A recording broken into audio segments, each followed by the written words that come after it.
ব্রাহ্মণবাড়িয়ার আশুগঞ্জে মেঘনা নদী থেকে প্রকাশ্য চলছে অবৈধ বালু উত্তোলন।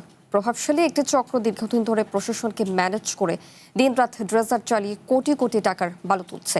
এতে হুমকির মুখে পড়েছে গুরুত্বপূর্ণ নানা স্থাপনা। পাশাপাশি নদী ভাঙনে আতঙ্কে দিন কাটছে হাজারো মানুষের। এদিকে সম্প্রতি রাজপথে নেমেছে স্থানীয়রা, আর দ্রুত বালু খেকোদের বিরুদ্ধে ব্যবস্থা নেওয়ার আশ্বাস স্থানীয় সংসদ সদস্যের। দেশজুড়ে নদী খাল খননের মাধ্যমে নৌপথ সচল রাখতে সরকার যখন উদ্যোগ নিচ্ছে, ঠিক তখনই ব্রাহ্মণবাড়িয়ার সরাইল উপজেলায় ঘটছে উল্টো চিত্র। AKS অর্জন করল গিনেস ওয়ার্ল্ড রেকর্ডস। AKS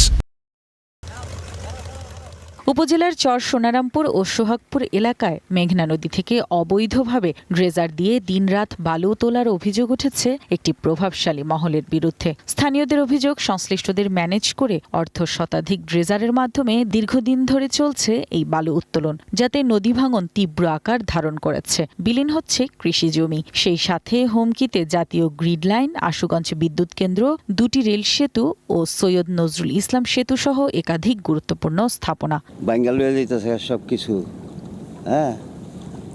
আর আমরা কেমন তাকু যেভাবে কাটতে কাটতে আমরা সরকার ধ্বংস করছে। আমরা কি করে থাকি? আশাগঞ্জ ফাওয়ার পাইছে, নাহলে কি করে মারি কাটে? আমরা জনসাধারণ নেতার পাশে ঘুরতে এখন পর্যন্ত আসলাম, সবাই আশ্বাস দেয়, সবাই আর কাছে স্মারকলিপি দিছি, কেউ আর কোনো সারা শব্দ দেয় না, সবাই বলে একথা। এই চক্রটা বড়, বিরাট বড় চক্র। এই চক্রটা আমাদের এলাকার লোকের লোক জড়িত আছে।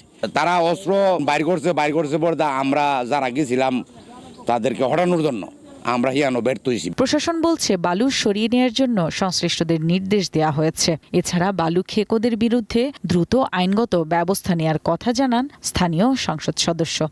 দলমত দেখবেন না, অপরাধী দেখবেন, অপরাধ দেখবেন এবং আইনের শাসন না বলে কায়েম করবেন। সেই আইনের শাসন যেন নিজ নিজ এলাকা থেকেই কায়েম শুরু হয়। আগে ডিসি স্যার যথাযথ ব্যবস্থা গ্রহণ করেছেন, এরকম কোনো ঘটনা আশা করি আর ঘটবে না। আমরা চেষ্টা করব আইনের মাধ্যমে বিষয়টা মোকাবেলা করার জন্য।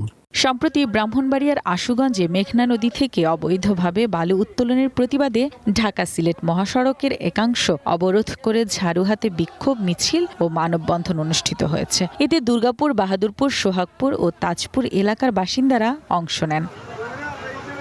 One national desk.